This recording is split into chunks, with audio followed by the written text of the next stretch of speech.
علماء اکرام کے بیانات سننے کے لیے ترغیبی بات چینل کو سبسکرائب کریں۔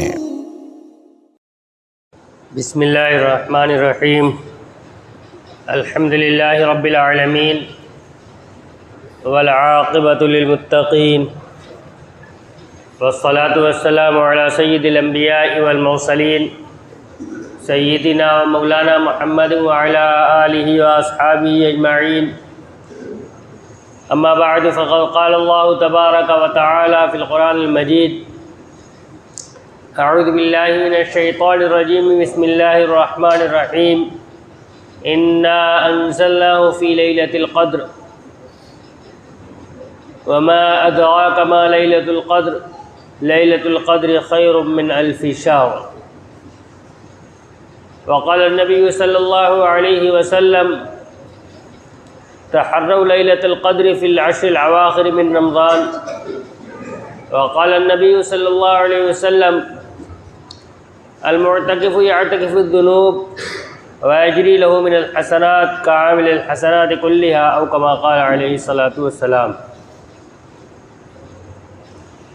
میرے محترم بزرگوں اور عزیز ساتھیوں، اللہ تبارک و تعالیٰ نے رمضان المبارک کا مہینہ ہمیں عطا فرمایا ہے۔ اس مہینے کو اللہ تبارک و تعالیٰ نے ہمیں دیا ہی اسی لیے ہے تاکہ ہم اس کے ذریعے سے اللہ تبارک و تعالیٰ کا تقرب حاصل کر سکیں۔ لہذا جو ہمارا یہ مہینہ آگے بڑھ رہا ہے، ویسے ویسے اس مہینے کی اہمیت بڑھتی چلی جا رہی ہے۔ پہلا عشرہ رحمت کا تھا، دوسرا عشرہ جو چل رہا ہے وہ مغفرت کا عشرہ ہے، اور تیسرا عشرہ جہنم سے خلاصی کا ہے۔ لہذا اس کا خوب اہتمام ہونا چاہیے۔ گزشتہ ہفتہ جو میں نے گفتگو کی تھی زکوٰۃ سے متعلق، ایک دو مسئلے اس سے متعلق عرض کرنے کے بعد جو آخری عرصے سے متعلق گفتگو ہے وہ کی جائے گی۔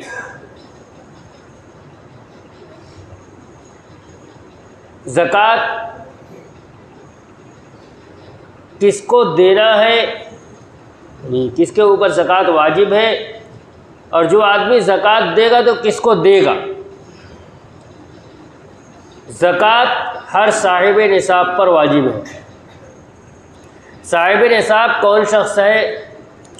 جس کے پاس سونا، چاندی، روپیہ، پیسہ اور مال تجارت، ان میں سے کوئی چیز 612.5 گرام چاندی کی قیمت کو پہنچ جائے، ان میں سے کوئی چیز یا سب کا مجموعہ 612.5 گرام چاندی کی قیمت کو پہنچ جائے تو یہ شخص صاحب نصاب ہے۔ جس دن اس کے پاس اتنی مالیت کا مال اکٹھا ہو گیا، اس دن وہ صاحب نصاب ہو گیا۔ اس دن سے سال گزرنے پر اس کے ذمے زکوٰۃ واجب ہو جائے گی۔ اگر مثال کے طور پر 1 شوال کو وہ صاحب نصاب ہوا ہے اور اگلی 1 شوال کو بھی صاحب نصاب ہے، تو جتنا مال اس کے پاس اگلی 1 شوال کو موجود ہے اس کی زکوٰۃ اس کو دینا ہے۔ لیکن درمیان میں نصاب کم ہوا یا زیادہ ہوا اس سے کوئی مطلب نہیں ہے، بس ایک شرط ہے کہ ختم نہ ہونے پائے، بالکل صفر نہ ہونے پائے، مائنس نہ ہونے پائے۔ درمیان میں نصاب سے کم بھی ہو گیا تو کوئی حرج نہیں ہے۔ اگر سال کے دونوں کناروں پر صاحب نصاب ہے تو اس کے اوپر زکوٰۃ کی ادائیگی واجب ہے۔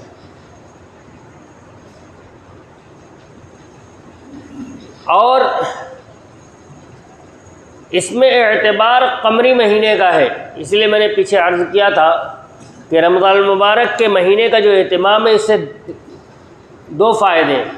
ایک تو یہ کہ ہماری زکوٰۃ قمری مہینے سے نکل جاتی ہے، دوسرے رمضان المبارک میں عبادت کا جو ثواب ہے وہ ایک نفل کا 1 فرض کے برابر، 1 فرض کا 70 فرض کے برابر ہو جاتا ہے، وہ فائدہ بھی ہمیں حاصل ہو جاتا ہے۔ لہذا جو صاحب نصاب ہے اس کے اوپر زکوٰۃ فرض ہے۔ عام طور پر ایک چیز ہمارے یہاں پیش آتی ہے، وہ عورت جس کا نکاح ہوا وہ اپنے نکاح پر صاحب نصاب ہو جاتی ہے،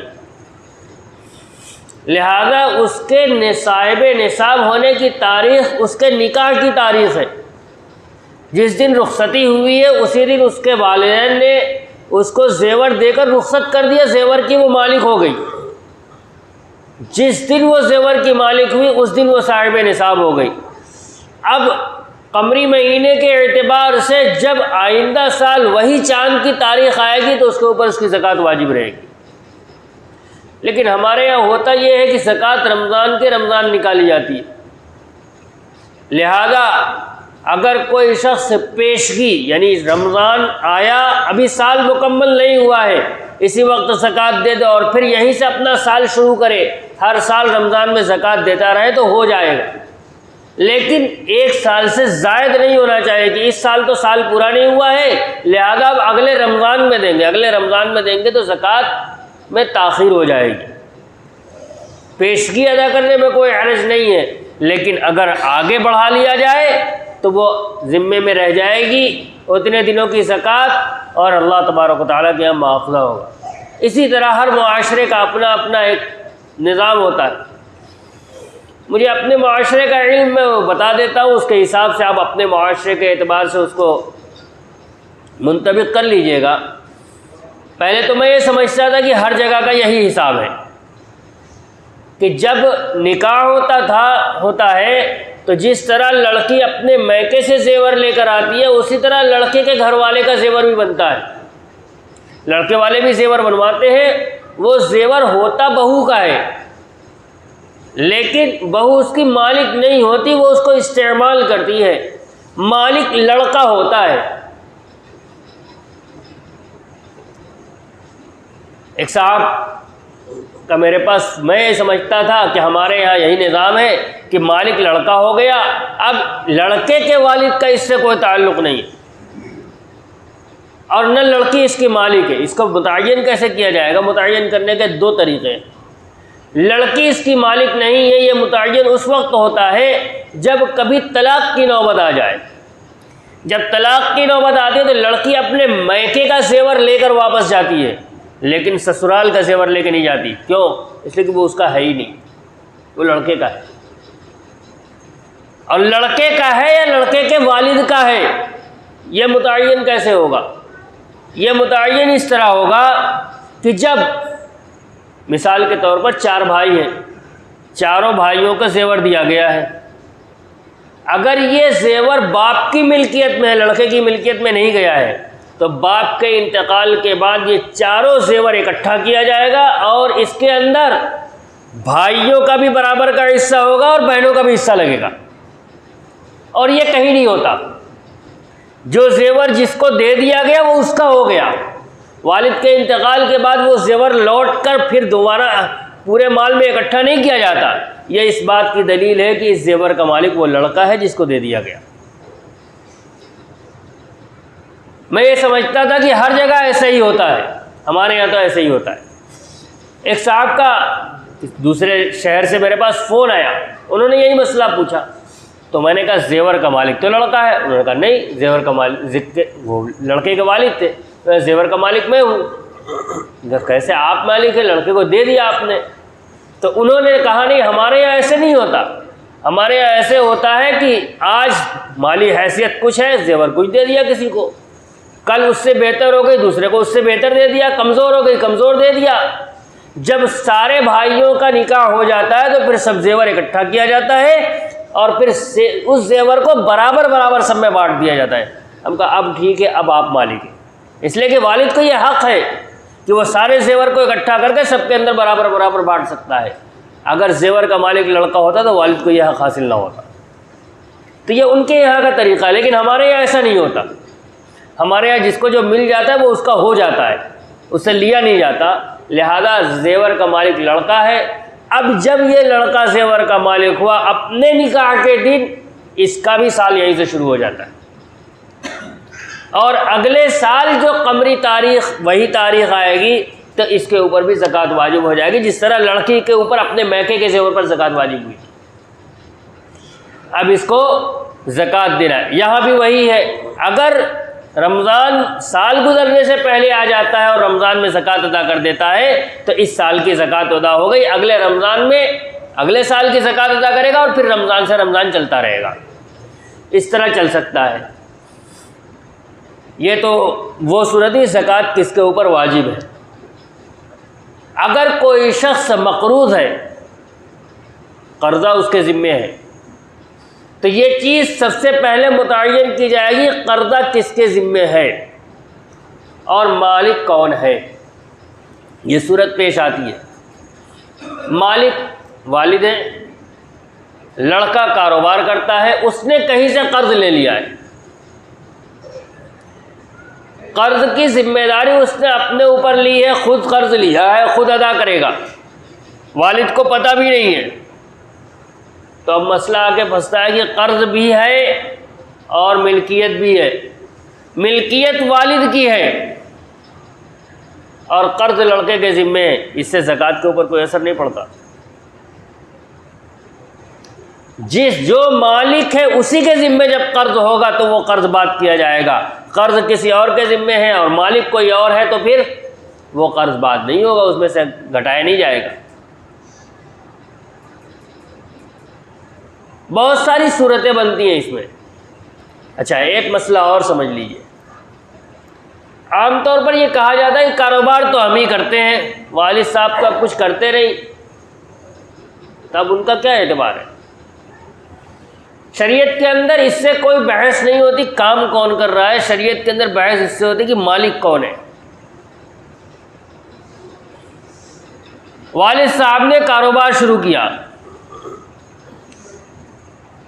کچھ دنوں کے بعد بچے کاروبار میں آنا شروع ہوئے، ایک کے بعد دیگرے، ایک کے بعد ایک، کاروبار وہی ہے جو پہلے سے چل رہا ہے۔ جس نے پہلا پیسہ لگایا ہے کاروبار کے اندر، کاروبار چاہے جتنا بڑھ جائے سب کا مالک وہی رہے گا۔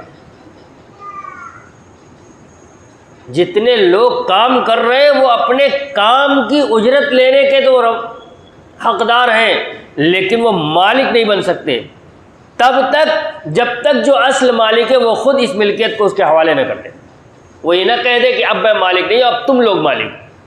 جب تک باپ یہ نہیں کہہ دے گا کہ اب آج سے میری ملکیت ختم، تم لوگ اس کاروبار کو آپس میں برابر برابر بانٹ لو، اب تم لوگ مالک ہو، تب تک لڑکے مالک نہیں ہو سکتے، مالک وہی والد رہیں گے۔ اور اس میں ایک صورت اور بنتی ہے، ہوتا یہ ہے، حالانکہ اس کا تعلق زکوٰۃ سے نہیں ہے لیکن چونکہ معاشرے کے اندر ہوتا ہے اس لیے عرض کر رہا ہوں، اولاد مختلف عمر کی ہے، ایک لڑکا ہے جو بڑا لڑکا جو والد کی جوانی کی عمر سے ہی اس کے ساتھ کاروبار میں لگ گیا ہے، چھوٹا لڑکا ہے جب تک یہ کاروبار کے اندر آیا پتہ لگا بڑا لڑکا جو 20 سال کاروبار کر چکا ہے۔ اب اس حالت میں جب نمبر آتا ہے حصے کا تو پھر یہ ہوتا ہے کہ ہم تو 20 سال سے کاروبار کر رہے ہیں تو آج کاروبار کے اندر ہیں، برابر کیسے؟ بیٹا ہونے کی حیثیت سے حصہ لگتا ہے، کاروبار کے اندر کام کرنے کی حیثیت سے حصہ نہیں لگتا۔ بیٹا ہونے میں جیسے بڑا بیٹا بیٹا ہے ویسے ہی چھوٹا بیٹا بھی بیٹا ہے، لہذا سب کا حصہ برابر لگے گا۔ چونکہ یہ کاروبار جو ہمارے یہاں چلتا ہے مشترکہ کاروبار، شریعت کی روح سے صحیح ہے ہی نہیں، اس لیے سارا نزاع، سارا مسئلہ اس لیے پیدا ہوتا ہے۔ شریعت کے اندر مالک ایک ہوتا ہے، باقی کوئی مالک نہیں ہوتا، باقی سب کارندے ہوتے ہیں۔ لہذا میں ابھی اس کی تفصیل بیان کرنا شروع کرو تو پھر مسئلہ ایک تو کھڑا ہو جائے گا کہ یہ کیا صورت بن رہی ہے۔ اس کی صورت علماء اکرام سے رجوع کر کے معلوم کر لی جائے۔ میں عرض یہ کر رہا ہوں کہ مالک ہمیشہ وہی رہے گا جس کا پہلا پیسہ لگا ہے، چاہے کاروبار کوئی کر رہا ہو، جتنی چاہے محنت کر لے مالک وہی رہے گا۔ لہذا والد مالک رہیں گے، اور کاروبار کرتے وقت قرض اگر لڑکے نے اپنی گڈ ول پر لیا ہے، اپنے اوپر لیا ہے، تو وہ قرض کا ذمہ دار وہ ہوگا، مالک نہیں ہوگا۔ ایسے حالات پیش آتے ہیں جب معاملہ پھنستا ہے تو والد کہہ دیتے ہیں ہم سے کیا مطلب، بھائی کہہ دیتے ہم سے کیا مطلب، قرض آپ نے لیا. میرے سامنے ایسے واقعہ پیش آیا ہے، ایک صاحب میرے پاس آئے، انہوں نے قرض لے رکھا تھا بینک سے، اور جب حالات خراب ہوئے تو بھائیوں نے ہاتھ کھینچ لیا کہ تم نے قرض لیا تم جانو. حالات یہاں تک پہنچے کہ وہ میرے پاس آئے تھے تو کہہ رہے اتنا پریشان تھے، کہہ رہے تھے کہ ایک تو LIC ہے، سوچ رہا ہوں خودکشی کر لوں، اسی سے قرض بڑھ جائے گا. یہ حالات پہنچ جاتے ہیں، سب نے ہاتھ کھینچ لیا. تو جس کے اوپر قرض ہے وہ اس کا ذمہ دار ہوگا. یہ تو حالات طے کریں گے. میں مسئلہ صرف اتنا بتلا رہا ہوں، مالک جو ہے اگر وہی قرض اسی کے اوپر قرض ہے تو وہ قرض بعد ہوگا، اور اگر کسی اور کے اوپر قرض ہے تو زکوٰۃ میں وہ قرض بعد نہیں ہوگا. بہرحال باتیں دوسری طرف چلی گئی. کس کو دیا جائے گا زکوٰۃ، کس کو دی جائے گی؟ زکوٰۃ دینے میں اصول، فروع اور میاں بیوی. اصول کہتے ہیں سیدھے اوپر کا رشتہ، ماں باپ، دادا دادی، نانا نانی، اوپر تک. اور فروع کہتے ہیں ٹھیک نیچے کا رشتہ، بیٹا بیٹی، پوتا پوتی، نواسا نواسی، اور نیچے تک چلے جائیے. یہ رشتہ، اس رشتے کو زکوٰۃ کی رقم دینا جائز نہیں ہے، زکوٰۃ ادا نہیں ہوگی. اور میاں بیوی آپس میں ایک دوسرے کو زکوٰۃ نہیں دے سکتے، زکوٰۃ ادا نہیں ہوگی. اس کے علاوہ جتنے رشتے ہیں ہر ایک کو زکوٰۃ دی جا سکتی ہے. بھتیجے کو زکوٰۃ دی جا سکتی ہے، بھتیجی کو دی جا سکتی ہے، بہو کو دی جا سکتی ہے، داماد کو دی جا سکتی ہے، اپنے بھائی بہن کو دی جا سکتی ہے زکوٰۃ. اور پہلا مستحق، ہماری زکوٰۃ کے پہلے مستحق یہی ہیں. وَيَسْأَلُونَكَ مَاذَا يُنْفِقُونَ قُلْ مَا أَنفَقْتُم مِّن خَيْرٍ فَلِلْوَالِدَيْنِ وَالْأَقْرَبِينَ وَالْيَتَامَى وَالْمَسَاكِينِ وَابْنِ السَّبِيلِ. حالانکہ یہاں نفلی صدقات کا تذکرہ ہے. لوگ آپ سے پوچھتے ہیں کہ کیا خرچ کریں، تو آپ کہہ دیجئے کہ جو تم خرچ کرتے ہو تم پہلے اپنے والدین کے اوپر خرچ کرو، اپنے رشتہ داروں کے اوپر خرچ کرو، اور یتیموں پر، مسکینوں پر اور مسافروں پر خرچ کرو. اسی آیت سے علماء نے یہ مسئلہ نکالا ہے کہ جب صدقات نافلہ کا یہ حکم ہے کہ پہلے اپنے قریبی رشتہ داروں کی خبر گیری کی جائے، تو صدقات واجبہ کے اندر بھی سب سے پہلے اپنے قریبی رشتہ داروں کی خبر گیری کی جائے. اگر ان کے اندر کوئی مستحق ہے تو سب سے پہلے ان کو پہنچایا جائے. اس کے بعد پھر عام ہے جس کو چاہے. کون زکوٰۃ کا مستحق ہے؟ رشتہ داروں کا کی تفصیل تو میں نے بتا دی. اب ایسا شخص جو صاحب نصاب نہ ہو وہ زکوٰۃ کا مستحق ہے. زکوٰۃ دینے کے لیے صاحب نصاب ہونے میں روپیہ، پیسہ، مال تجارت اور سونا چاندی، یہ چیزیں ہونی چاہیے. ان میں سے کوئی ایک چیز اگر نہ ہو تو آدمی نصاب کے بقدر نہ ہو، سب ملا کر بھی تو آدمی کے اوپر زکوٰۃ واجب نہیں ہوتی. لیکن زکوٰۃ لینے کے لیے مقدار تو 6 سے 12.5 گرام چاندی کی قیمت ہی ہے، لیکن سامان کون کون سا ہوگا اس کا دائرہ اور وسیع ہو جاتا ہے. لہذا آدمی کی اپنی ضروریات زندگی، ضروریات اصلیہ سے زائد جو چیزیں ہوں گی اس کو شمار کیا جائے گا. غالباً اس کو میں نے پچھلے ہفتہ بیان کیا تھا، ٹی وی وغیرہ میں نے اس پہ تذکرہ کیا تھا. ضروریات اصلیہ ہیں کیا کیا؟ اپنا روزانہ کے پہننے کا کپڑا، روزانہ کا استعمال کا برتن، روزانہ کے استعمال کی سواری اور رہنے کا گھر. یہی ہے روزانہ اپنی ضروریات اصلیہ. ان ضروریات اصلیہ سے زائد اگر 6 سے 12.5 گرام چاندی کی قیمت کا سامان بھی موجود ہے تو ایسا شخص زکوٰۃ لے نہیں سکتا. یہ ہماری ذمہ داری ہے کہ ہم اس کی تحقیق کریں اور تحقیق کر کے جو مستحق ہے اس کے تک زکوٰۃ پہنچائیں. چونکہ حالات اب ایسے ہو گئے ہیں کہ تحقیقات ذرا مشکل ہے، لہذا اپنے بھر کوشش کریں. آدمی اپنے بھر کوشش کرنے کا مکلف ہے. کوئی آدمی بظاہر بالکل فقیر نظر آ رہا ہے اور آپ کو بھی لگتا ہے کہ دے دینا چاہیے، تو اللہ تبارک و تعالیٰ نے ہمیں اتنے ہی کا مکلف بنایا ہے. لیکن جو یہ مانگنے والے چلتے ہیں، بے شمار ایسے واقعات ہمارے سامنے موجود ہیں، مشاہدے میں ہے کہ یہ مانگنے والے جو چلتے ہیں جنہوں نے اس کو پیشہ بنا رکھا ہے، حقیقتاً یہ اپنے پاس پیسے بچا کر رکھتے ہیں. لہذا اپنی زکوٰۃ کو ان سے بچانا چاہیے احتیاطاً. میں یہ نہیں کہہ رہا کہ یہ مستحق نہیں ہوتے، چونکہ مشاہدے میں یہ ہے کہ اکثر ان کے پاس پیسے موجود ہوتے ہیں لیکن یہ اپنے پیشے کی وجہ سے مانگتے ہیں، لہذا اپنی زکوٰۃ کو ان سے بچانا چاہیے۔ زکوٰۃ کا بہترین مصرف موجودہ وقت کے اندر مدارس ہے، کیونکہ عام طور پر مدارس کے اندر زکوٰۃ کو صحیح مصرف میں خرچ کیا جاتا ہے۔ اپنے طور پر جو بڑے مدارس ہیں اس کے اندر زکوٰۃ کے رقم کو خرچ کرنے کا اہتمام کرنا چاہیے۔ سب سے پہلا حق ہمارے اپنے رشتہ داروں کا ہے، اپنے محلے کے غریب جو ہیں، اپنے محلے کے جو ضرورت مند ہیں ان کا ہے، پھر اپنے شہر والوں کا ہے۔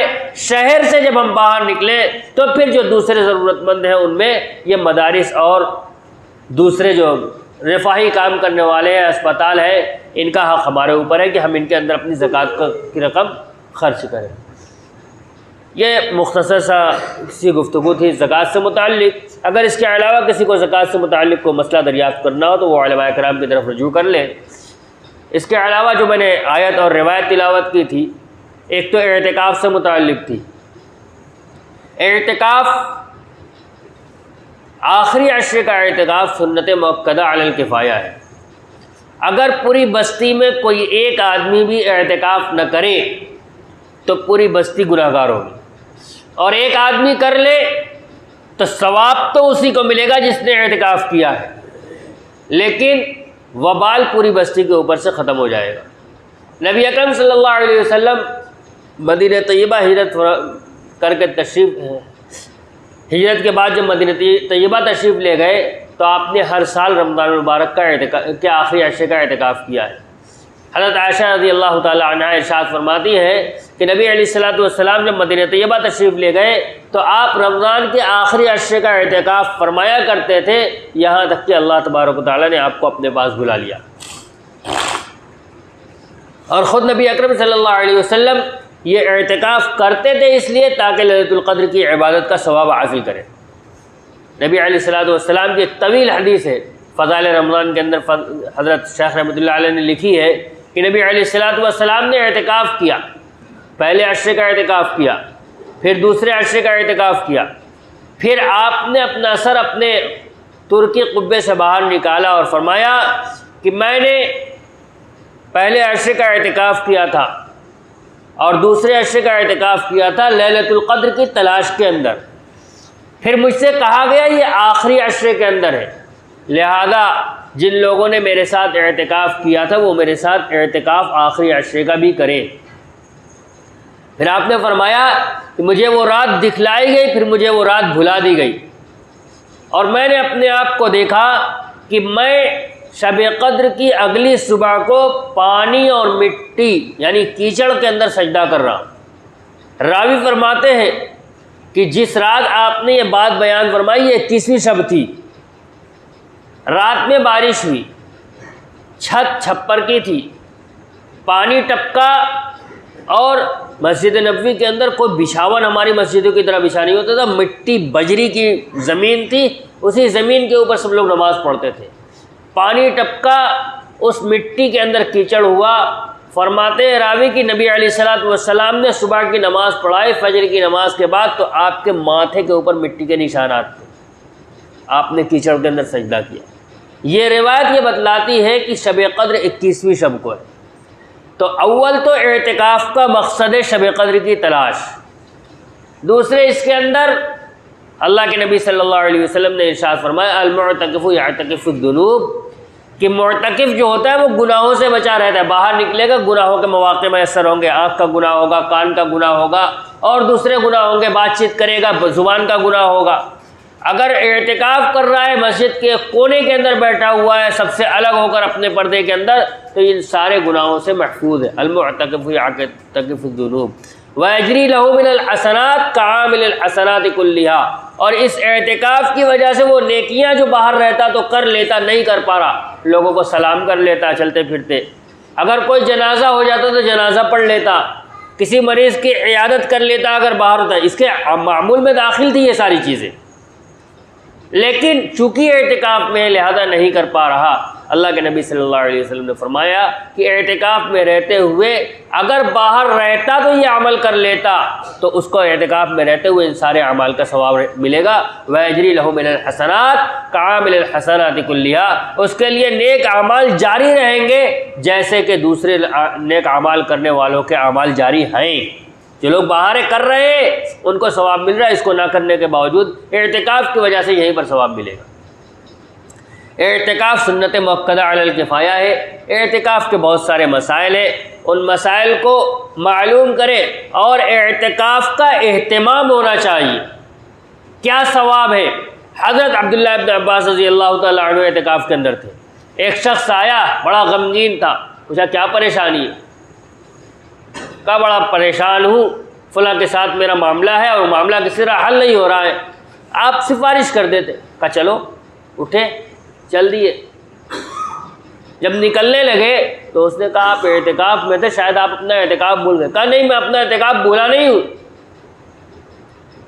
بلکہ میں نے نبی اکرم صلی اللہ علیہ وسلم کو فرماتے سنا ہے کہ جو شخص اپنے کسی مسلمان بھائی کی حاجت روائی میں چلے اس کو 10 سال اعتکاف کرنے کا ثواب ملے گا, اور جو شخص اللہ کی رضا حاصل کرنے کے لیے 1 دن کا اعتکاف کرے اس کے اور جہنم کے درمیان 3 ایسی خندقیں کھود دی جاتی ہیں جن کی درمیان کی چوڑائی زمین آسمان کے برابر ہوتی ہے. تو 1 دن کے اعتکاف کا یہ ثواب ہے, اور میں تمہارے کام میں چل پڑوں تو مجھے ایسے 10 سال کے اعتکاف کا ثواب ملے گا, تو میں اس اعتکاف کی تو قضا کر لوں گا, لیکن یہ جو ثواب مل رہا ہے اس کو میں چھوڑنے والا نہیں. یہ ہے اعتکاف کا ثواب.